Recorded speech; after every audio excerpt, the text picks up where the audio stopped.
Bom dia, boa tarde, boa noite, meus democratas, né? Estamos chegando agora aí na reta final das eleições de 2024. E você já tirou ali o seu título de eleitor do armário, já tirou a poeira dele, chacoalhou um pouco, já baixou o aplicativo do e-título da Justiça Eleitoral? Corre que a gente está chegando na reta final aí, os nomes já estão na disputa e esse domingo, dia 6 de outubro, acontece aí o primeiro turno das eleições municipais brasileiras de 2024. E aqui em Fortaleza a coisa está bastante animada. Aqui no nosso Pra Começo de Conversa, o encontro religioso da gente de todo sábado, esse é o assunto mais comentado. E vamos que vamos, para mais uma edição aí, muito assunto, muitas eleições para a gente debater pela frente.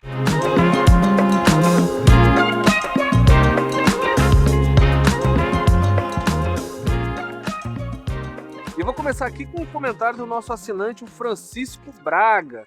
Ele diz aqui, ele comentou no nosso vídeo passado, na nossa última edição aqui do Pra Começo de Conversa.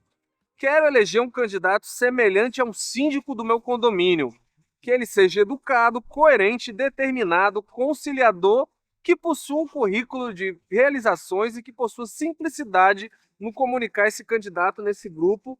Aliás, aí ele comenta, nesse grupo aí dos candidatos aqui em Fortaleza, se tiver um, tem o meu voto. Bem, aí, Francisco, eu vou te dizer que depende muito para quem você pergunta, né? Porque eu acho difícil que algum candidato negue possuir essas características aí que você coloca. Todo mundo está se vendendo aí, mais ou menos nessa linha que você está procurando, aí cabe a você observar aí como é que está, né, essa discussão entre os candidatos para você formar a sua decisão, né? Ainda mais numa eleição como esse ano aqui em Fortaleza, que essa questão de ser moderado, de vender essa imagem, nunca esteve tão em alta, né? Até o próprio André Fernandes, que era conhecido, deputado do PL, conhecido pelas polêmicas, pela defesa mais ideológica lá das pautas do bolsonarismo, esse ano está mais calmo, né? Deu ali uma repaginada para essa disputa. Mas é isso, essas características que você coloca são um norte bom aí para procurar um candidato se é isso que você deseja.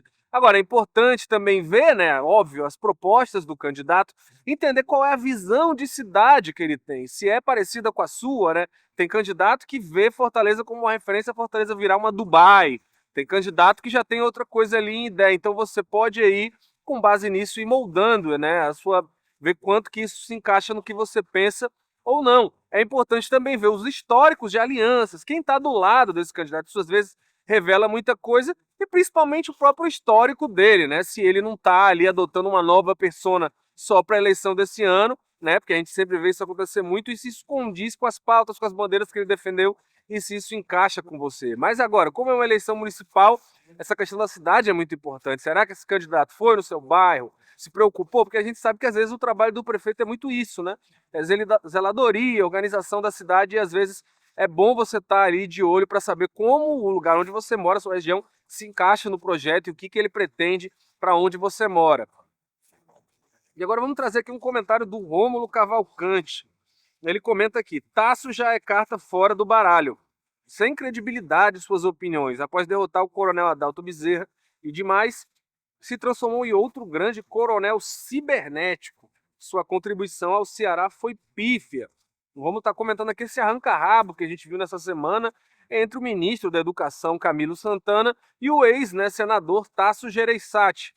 O Tasso falou ali muito, né? Questionou muito que se fosse ele, na época dele, quando ele era governador, se ele fizesse as coisas que o Camilo faz, principalmente ali ele questiona a ascensão de pessoas ligadas à família do governador, ex-governador Camilo Santana, na política daqui. Ele fala, por exemplo, o pai do Camilo, né, o Eudoro Santana, hoje está presidindo o PSB, que é um partido importante na base. A esposa do Camilo, Onélia Santana, é secretária do governo Eumano de Freitas. O irmão dele, o Tiago Santana, preside o Instituto Mirante, que é um órgão importante, né, uma organização social importante para o controle aí do orçamento da cultura, que fala que a própria Janaína Farias, que era secretária do Camilo, também assumiu como senador. E o Tasso meio que questiona, né? Imagine se fosse eu, né, ascendendo, colocando tanta gente próxima de mim, o que teriam me chamado, né?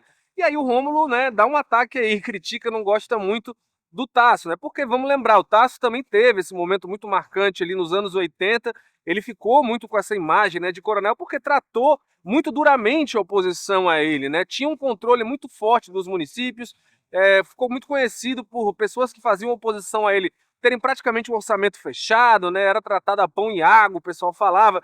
em 80, ali no meio dos anos 80, quando a Assembleia Legislativa derrota o Tasso, elege o Antônio Câmara para a presidência de lá contra o candidato dele, que era o Júlio Ventura, o Tasso basicamente mata o poder da Assembleia na Constituição Estadual de 89. Propõe várias, né, restrições ao poder dos deputados estaduais, ou seja, tratava ali com um punho de ferro essa oposição. Foi muito rigoroso também com os servidores estaduais. Teve proposta ali de cortar uma parcela significativa dos cargos que existiam. Então, foi uma figura polêmica também aí, muita gente associa até hoje ele a essa prática do coronelismo. Agora, o Tasso questiona, né? Fala, olha o Camilo aí, com essa família, quantidade de familiares, esse controle todo que ele tem na política. Por que não vale a mesma pecha? Questiona o Tasso Gereissati. Tá aí a opinião aí do Rômulo, tá mais pro lado do Camilo aí, dizendo que o Tasso deu contribuições pífias, né? Aí vai depender, né? Muita gente considera também o governo do Tasso importante para o Estado, um período de modernização. O próprio governo do Cid Gomes e o governo do Camilo Santana, às vezes, é colocado no mesmo balaio, né? O próprio Tasso era aliado do Camilo ali ainda, até uma boa parte do governo dele, chegaram a andar juntos. Enfim, tem para todos os gostos aí. Agora vamos para o comentário do Chico Braulio, que ele está revoltado, parece, com a coluna do meu colega, o Henrique Araújo, aqui da Política do Povo. Ele fala assim, ratifica o quê, cara? 47% de indecisos. Tudo pode acontecer. Estão forçando a barra para que haja polarização que tanto mal causa ao nosso país. Que desgraça de pátria queremos. Só interessa a audiência? Bem, ele comenta aqui uma coluna do Henrique que fala sobre a quarta rodada da pesquisa Datafolha aqui, que colocava um cenário de empate técnico na liderança, né, da pesquisa entre o candidato André Fernandes e o candidato Evandro Leitão, né? Enfim, PL e PT aí disputando, clássico bolsonarismo versus lulismo, essa história da polarização. E o Henrique usa uma palavra forte, né? Diz que a pesquisa, a quarta rodada, ratifica, né, esse cenário aí. O Chico não gostou nada disso. Bem, primeiro, os 47% de indecisos que você viu, você também diz aí, puxando um pouco a sardinha pro seu argumento, né, Chico? Com todo respeito, né? 47% de indecisos só na espontânea, que é aquele, né, número em que as pessoas são perguntadas para dizer quem vai votar sem dar uma lista dos candidatos. Colocando a lista, esse número reduz bastante, já foi quase a 15% no início da campanha, nos primeiros levantamentos, hoje é só 3%, né, por cento. Então, houve uma queda grande, mas eu concordo com você quando você diz que talvez a palavra ratificar foi forte demais, né? Ratificar é meio que sentido de comprovar, de confirmar, de garantir, e eu acho que a questão está longe de ser resolvida. No momento que a gente está gravando aqui, já está aberta. No sábado, eu imagino que esteja mais aberto ainda, né?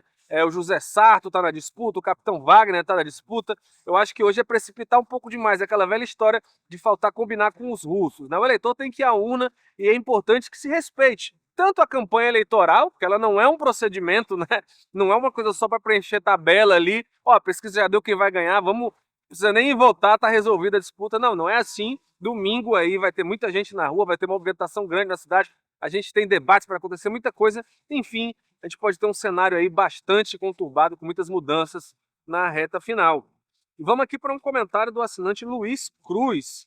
Ele diz aqui, compreendo que o nosso país há anos é um grande cassino, mesmo sem as bets. Com estas, escancarou-se a porta para lavar valores ilícitos e arrastá-los de baixo para o salão do inferno. Ele comenta aqui uma coluna, né, da nossa colunista articulista, a Juliana Diniz, professora da Faculdade de Direito da UFC, especialista em Direito Constitucional, que ela fala justamente sobre essa problemática aí nova, né, que está aparecendo, não tão nova assim, mas que nas últimas semanas foi ganhando aí um peso maior no noticiário, das casas de aposta esportiva online, né, as famosas bets. É um problema grande para o Brasil, a gente está enfrentando agora mesmo aí, porque as perspectivas não são muito boas. Na mesma né, modelo e que a gente começa a ver os dados mais reais mostrando como isso virou um problema, começa a ver os impactos disso na sociedade, a gente também está vendo aí sinais de que essa coisa está bastante enraizada, né?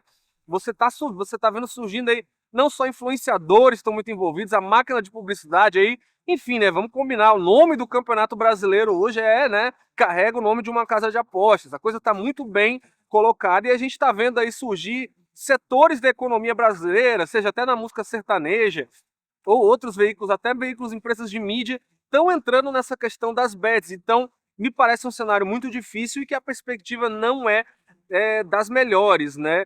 E a gente tem uma propostas aí começando a surgir no Congresso Nacional, por exemplo, o senador Omar Aziz, que propõe suspender o funcionamento de todas essas bets, até que se regulamente mais claro, crie regras, talvez até para proibir pessoas de menor renda, de menor poder aquisitivo de participar dessas coisas. Pode ser algo que vai ser discutido, mas é muito difícil que aconteça antes do final de outubro, né? Eleições a gente sabe que costuma trancar a pauta, volta da eleição já vai estar na questão da disputa pela sucessão da Câmara dos Deputados, do Senado, enfim, esse ano eu acho muito difícil que a gente tenha avanço com relação a isso, e era importante que se resolvesse, né? Que se tivesse pelo menos algum tipo de resposta. A gente viu aí nas últimas semanas muitas notícias, muita gente presa, inclusive investigada por conta desse tipo de coisa.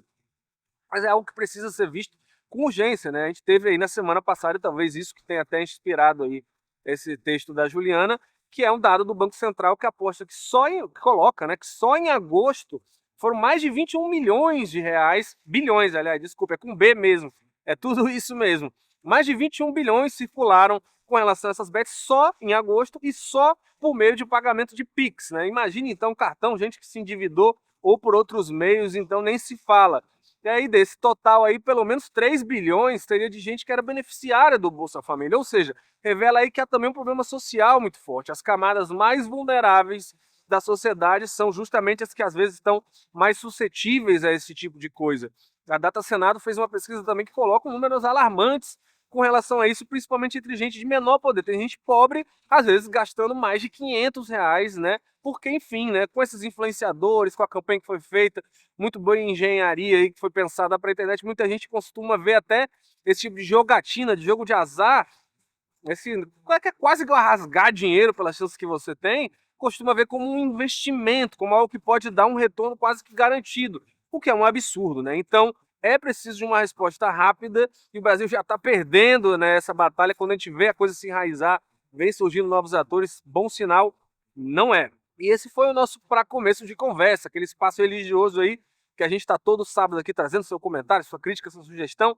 Participe com a gente está aqui todo sábado trazendo o comentário de vocês. E você pode procurar a gente pelo nosso e-mail, relacionamento@povo.com.br, pelo Instagram do Povo Mais, comentários dentro das nossas reportagens aqui do Povo Mais, e também pelo telefone 3254-1010. Todo sábado estamos aqui. No próximo a gente já vai ter aí o resultado do primeiro turno. Imagino que a gente vai comentar bastante aí. Mande o seu comentário, mande a sua dúvida, a sua sugestão, que a gente está aqui no Pra Começo de Conversa.